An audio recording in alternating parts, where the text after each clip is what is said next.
Hi guys, my name is Chase. I'm here with my buddy John, and you're watching GeekGamerTV, and a very big thing is happening today.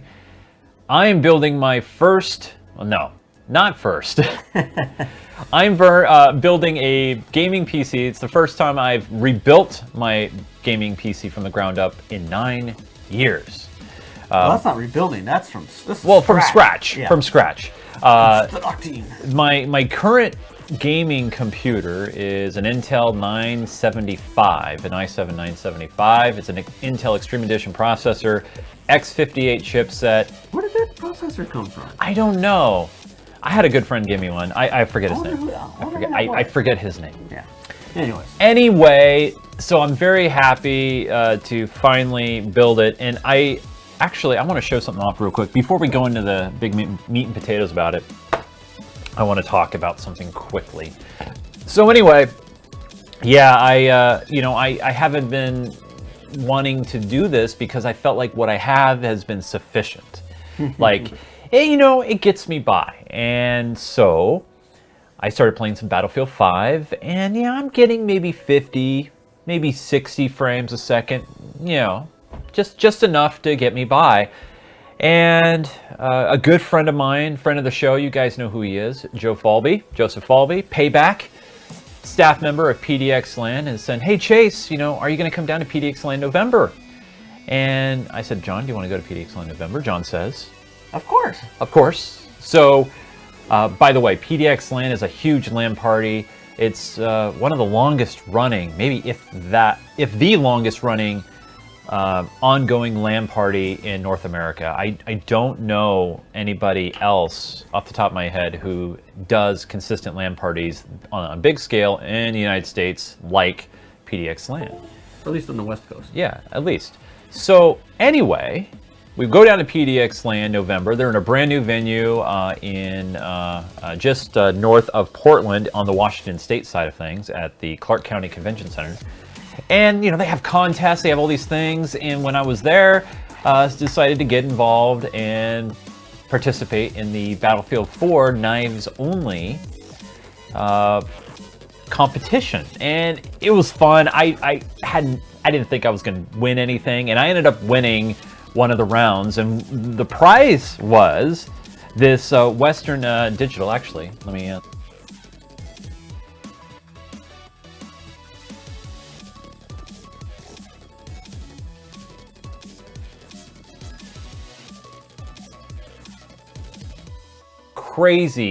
crazy fast, but obviously my current computer couldn't handle this. I didn't even have a slot for it. Also want a NVIDIA 1070 card that went to my wife, so she got an upgrade, which is great. But I couldn't do anything with this. So what do you do when you time to upgrade? Time to upgrade. So that's what I did. I conferred with lots of great friends. John here did a lot of good work in helping me pick some items. I knew some items that I needed, obviously, and decided, you know what, it's time. Let's build it from the ground up. And so here we are. So today, on this entire video, you might be wondering who we're talking to. We're not only going to be talking to each other, we're live streaming this at the same time. So we'll be talking to the chat room as the chat room throws questions at us. You're going to see everything, and it's going to get messy really fast because we have a lot of things to show off. Yep. So the way this is going to work is we're going to show off what I got, then we're going to start building. But before we put everything into a case, it's always best to test things out, especially if you have the opportunity to do so. And why is that, John? Well, you don't want to get it all in the case and then find out something's broken. Something's broken, something doesn't work. Right. That's right. Especially with the board we're going to be using, we want to make sure the drives are working properly, the memory's working properly. Just get everything set up, and it's really cool. You guys will be seeing the motherboard we went with Chase went with was yep. the Evga X299 Dark, and right. The cool thing about that is it comes with a little PCB which doubles as a test bench. Yeah. I was joking. I said I should have brought mine because I myself have an X299 Dark and I have my test bench sitting at home. And I was like, I should have just brought that so it's pre-set up so we don't have to sit here and put it together. But it's no big deal. It only takes a few seconds to do that. Sorry, that's me. I'm not being fully prepared. I did not create my Windows media and it didn't create it correctly. So I get to start it over again, which is great. You got plenty of battery. Look at that. Oh, sure. Yeah. But I was actually going to tease you.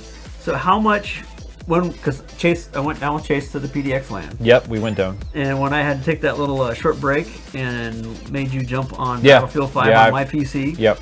Well, the first thing I honestly noted was your monitor. Yes. John is rocking a TV as his monitor, which to be fair, it is the same panel that you would find in a computer monitor. It just has a tuner attached to it, but it's a 1080p monitor. Yeah. And I have a 1440 IPS monitor that I use, and so the pixel density is different. Yeah. And when I saw your monitor, I was just like, dude, you need to get a gaming monitor. You need to upgrade now. That's the final piece for my system is the monitor. Yeah.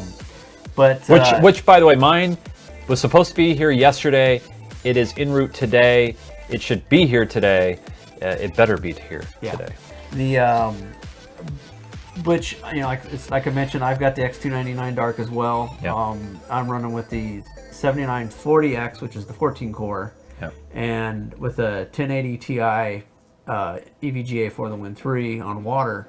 So it's pretty decent, but yeah, it's way more for that monitor. You know, doesn't really do the rest of the system justice. No. But your thoughts after playing as far as playability for Battlefield 5? Well, so some of the issues that I would get on my current machine, I would get hesitations every once in a while, and it's one of those things where when you start playing a machine for a number of years, you get used to. Yeah. And so I was getting used to them. I didn't know what it felt like to have a machine that didn't do that. So I told John when he got back to his desk, I was like, there was no hesitations. It was smooth. Yeah. It was great. And obviously, now the big difference between, well, there's a lot of differences between John's machine and my machine, my new one. John decided to go the 1080 Ti route. Yep. Well, when I bought the card, when you got it, you know, the 20 series wasn't out yet. Oh, I thought it was. Okay. Oh no. Oh, okay. No, of course I bought everything right at the wrong time when everything was, prices were high and everything. Yeah. Stuff was, you know, shortages were going on. Yep.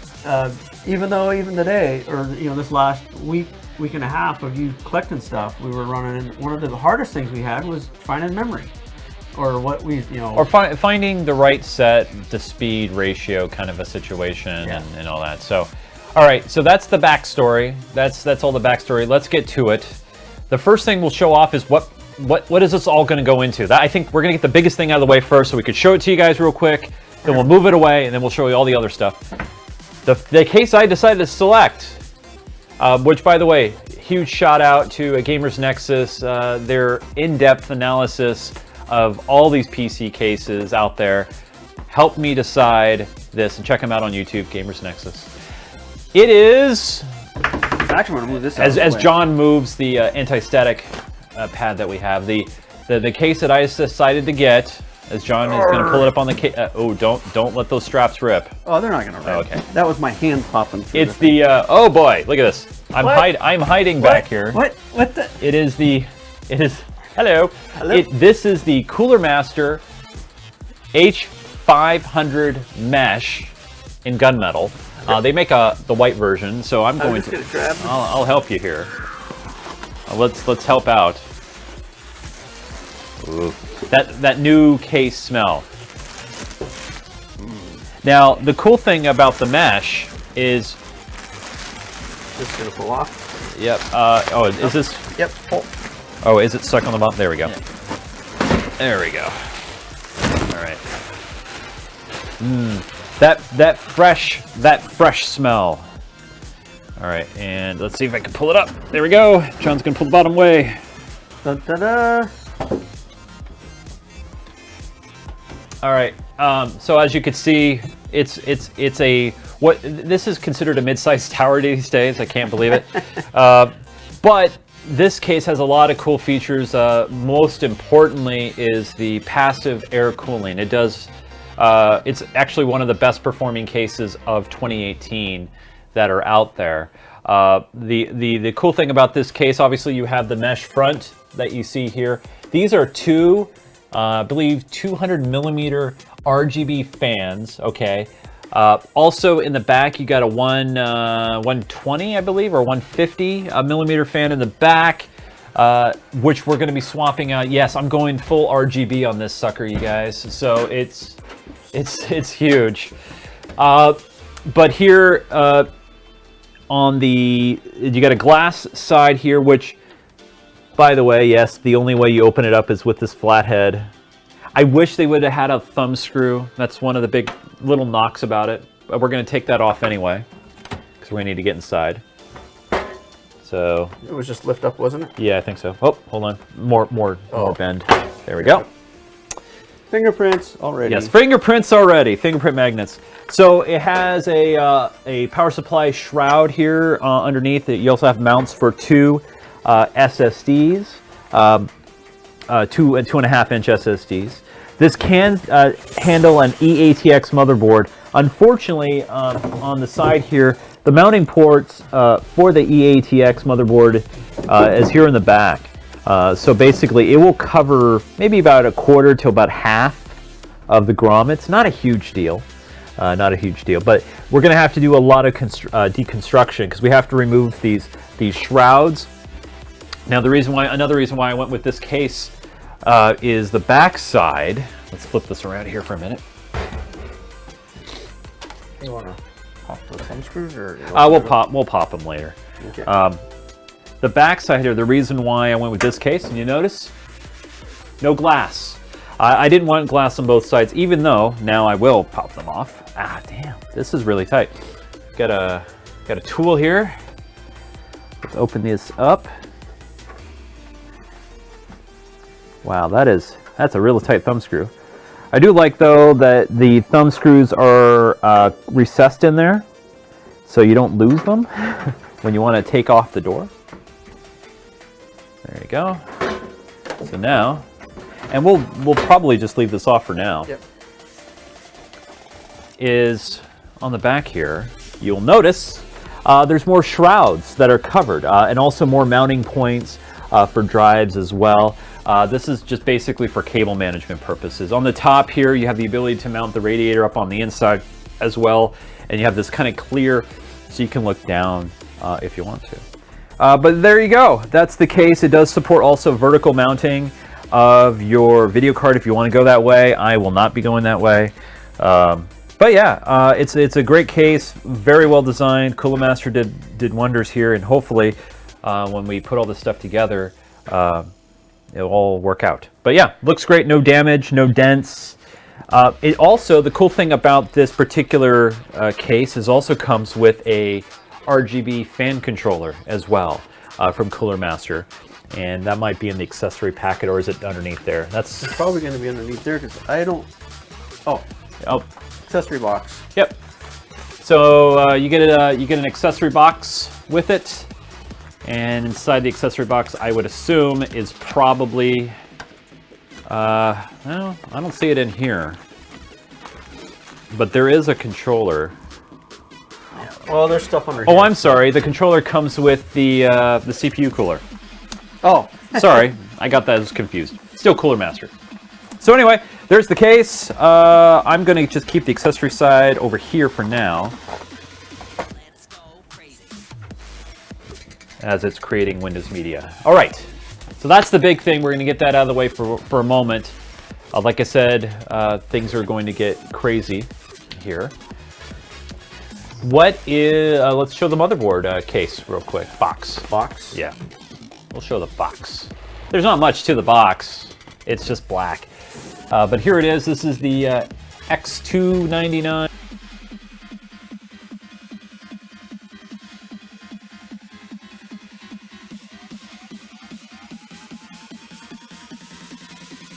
Let's go.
On which part? Let me guess. You guys didn't hear anything that we just said there, did you? Of course. There we go. Sorry about that, you guys. At which part? Anytime I think we went to the overhead camera. Oh. Yeah. I don't think they heard us. Because I thought I had everything right, and apparently I didn't. So that sucks. Well, you know what? You got the case in. Well, did we? Well, no, because the overhead didn't go until you put the dark up here. Okay. I kind of messed up there. You had Thanks, that. guys, in the chat. Need the chat. Okay, so I'm going to back it up a little bit. Yep. So now, you guys did hear us talking about the case, correct? Yeah, you guys heard us talk about the case, hopefully. But we'll back it. Well, we'll start here since we're here. So the video card that I picked up here is the GeForce. It is the GeForce RTX 2080 from EVGA, and as you can see, it's a great looking card. I went with EVGA over Gigabyte and even the NVIDIA reference card just because I've had a good history at EVGA. They have a repair facility on the West Coast. It's in California, so honestly, if there's a problem, then I will be able to offshore that and send it down to California. But I don't anticipate problems. But I also picked up this with it. This is the EVGA PowerLink, this L-looking adapter thing. What's this do, John? So it plugs in. It eliminates having the wire, your wires plugging into the card where it plugs in there. Right. Doing the big bend over coming off, down the front. It also has there is a PCB in there with some capacitors in there, and it kind of helps clean up some of the any noise and the 12-volt line coming into the card. Oh, so it's actually got circuitry. It's not just a converter or a pass-through or anything. No, so it also has you can pop the sides off. So these are actually bolted in, so you can move them in and out and get them kind of centered really nice. These are the 8-pin ones, but they also make a 6-pin. So if you got a card with an 8 and a 6 or 2 6s, right, you can actually swap those out and convert this over. That's nice. But up through here, there actually is a PCB with some capacitors and a little bit, doing some line filtering in there. So it kind of helps clean up the power coming into the card. Wow. I run one on mine. I liked it. Plus, the power comes in there, so it kind of moves. Like I said, moves the harness and kind of helps. And it's not very pricey. I think it's $20 or $30, and like 20. It's pretty cheap. As you can see, it supports all the different pinouts of video cards out there. It only works really with EVGA cards. They kind of designed this in mind with their cards. Your mileage may vary if you try to use this with a different manufacturer, but they have guaranteed that this will work with EVGA cards, okay? Yeah, it just has to do with the power plug placement at the end of the PCB, because the card is going to be right there at the end. But a really great idea. When John showed me this, I was like, I'm adding that to the cart. That is going to happen. So that's the video card that I'm going with, and no, the box didn't get dented. That's just shipped that way with a little cut in the corner. So there's the video card. Now we're going to go back to the motherboard because you guys didn't hear what we were saying. There are lots of X299 motherboards out there. Is the audio still going? Yes, audio is still coming through. Lots of X299 motherboards out there. However, I decided to go with this one. This is the X299 Dark. And John, you have this motherboard. You use this motherboard as your foundation to your new system. Why'd you go with this one? Well, yeah, it was hard. Just like when I have a brand new that 6700K. Yeah. Brand new in the box, unopened, because I bought the processor. Okay. I never found a board that I like. It's just like I've got this. I don't like that feature. This. I don't like that feature. Yeah. And I was looking. It was time, and I was like, and now it's like I can't. You almost have to buy a used board for that processor now because it's just phased out. And like I said, they always had features that I didn't like. One of them, some people might think I'm wrong, but and basically anything that had the killer network card or the killer NICs, that was, as soon as I saw that was off the table. I don't want any of that junk on there. This, no killer nick. That was one of the first things. Intel. Yeah, Intel. Intel with the Intel chipset. Chipset with the killer nick. I liked the new core. The cores coming out. Yeah. With the PCI lanes. Yep. I just like the look of the board. It Well, just was an awesome looking board. And I said Gamers Nexus before about the case. They also did a thorough testing and review of this motherboard as well.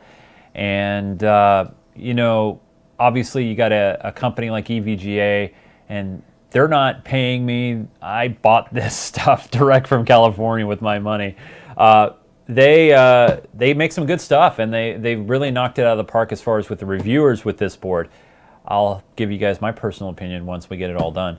But obviously John has a lot of familiarity with this board, and you know what? I took his recommendation because I was close between this one and an Asus board. The Asus board. Yeah, so I decided. You to know go what? with It this one. actually, I pretty much thought you were going with the Asus, and when you came back and said, "Oh, I'm just gonna get the X299 Dark." So I was like, chat room wants to know, Velcro in the chat wants to know, what put you off about the Killer Nick? Like, why didn't you like it? Is it marketing? to me, it's a You don't want extra packets or no. lower ping times? To me, it was gimmicky. Okay. But then again, a lot of new people coming in, they just see what the Killer Nick is now as far as what's integrated on there. Right. Where you and I have been around long enough, I remember the Killer Nick stuff when it first came out. It was an add-in card, and all the marketing for that. It's like, oh, it's going to do this, it's going to do that, and then people were having problems with it. So we got the motherboard. You need a CPU to go in this motherboard, and the CPU that I selected is the Intel Core i7 7800X. There it is right there.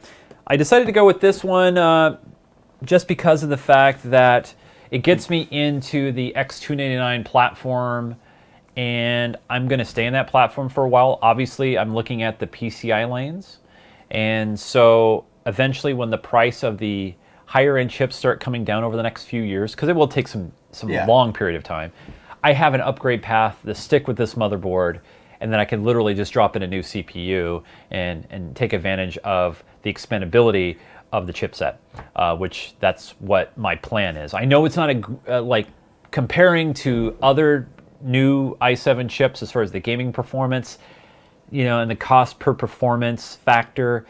Obviously, I could have went with a Ryzen and saved maybe half money. Yeah. But I've always been an Intel guy for the most part. I did flirt with AMD with my shuttle, but yes, i7 7800X, that's the chip that I went with.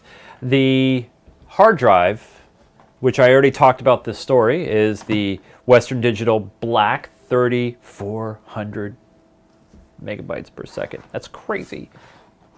What are you doing? It's crooked. There you go. Whatever. As a secondary drive, I picked up the Samsung 860 EVO 1 terabyte mSATA drive. That's going to be a secondary storage. And let's talk about the memory that's going to go on this thing as well. We got some Trident G-Skill memory. Now, John, why don't you tell the story about this memory? Because this is 32 gigs. This is 4 8-gig sticks, RGB. Yes, I'm going full RGB. Yep. What's with this memory, John? Why the Trident RGB memory? Why not Corsair or any of the other memory manufacturers out there? It tests well, I know that. Yeah. And it overclocks well, right? As I said when Chase and I were talking about this, and one of the things I did is I made Chase go look at. There's a guy on YouTube, Buildzoy, that has the actually hardcore overclocking channel, and he does some really brilliant breakdowns on the boards. Right. I don't know if he did the dark. I know he did their Micro 2, EVGA's X299 Micro 2 board. He really liked that. And in the last year, he's done a couple videos talking about DDR4, Right. some of the stuff for, what to really look for. And unfortunately, when I bought my memory, the videos weren't out. I would have probably bought something different. I went memory speed over cache latency. Right. were these we were looking originally for some 3200 Cast 14 sticks, which are pretty decent. None to be found right now. So this is the 3200 Cast 16. We can probably tweak it down a little bit farther, but at the same time we could. Well, we're going to be stock at first. Yeah, it's gonna stay stock until the OS is installed, because we don't want to be overclocking when you go through that process. But with my experience of what I've messed with on mine, I don't see any issues with taking this 3200 kit, running up to probably 3600, right? And probably just leave the timings alone as where they're at, and see where stability is on that. All right. As far as, like you said, the Corsair, my biggest issue. I frequent daily the EVGA forums. I've seen a few people having problems with the Corsair on some of the other X299 and even some of these Z37 390 boards. Yeah. And my biggest gripe with Corsair is you can't just go to their site and say, hey, I've got this motherboard. Their stuff's outdated. Yeah. You can do that. G-Skill, you go in there and go, I got this motherboard, or this is what I'm looking at, and boom, it's right there on the page. Corsair, you got an outdated PDF that the last thing that they did anything on, the newest board I think was Z270. Oh. And grab that cooler, by the way. The what? Oh, that's your cooler. Yeah. Yeah, and the last big piece. I mean, we got a couple of items over here. Oh, and the power supply too. We got to mention that. So picked up this. This is the. And I picked this up for based on the cooling reviews as well as RGB potential, and also I like that it also comes with a controller.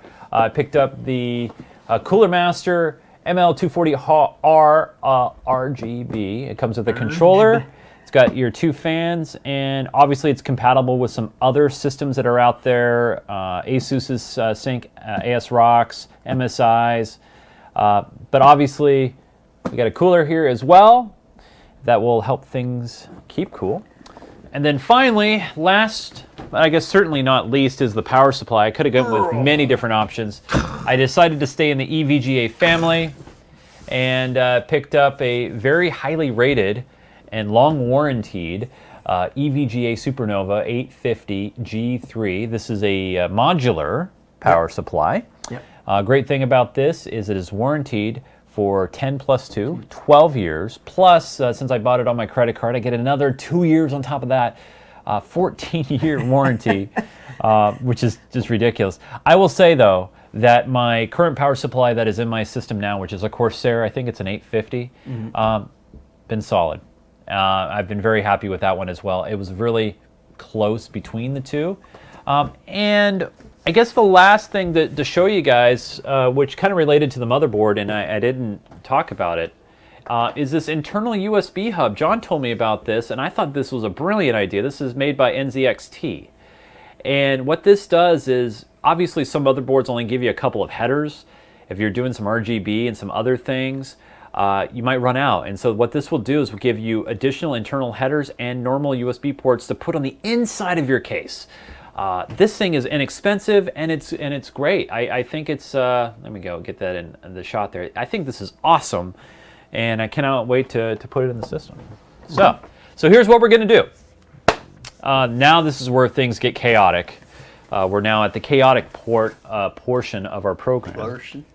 Is we're gonna bring the case back up here. John's gonna set up the motherboard here. We're going to be doing a lot. We're going to be looking at the chat room. We're going to be doing some building now. We need the space. We won't be able to show it all very well because we're going to be doing a lot at the same time to save on time. But feel free to throw questions out there as we build. Chatters that are watching us. Also, if you have questions as you're watching the video in the playback part, feel free to leave the comments below. But we are going to get rolling on this. Oh, here.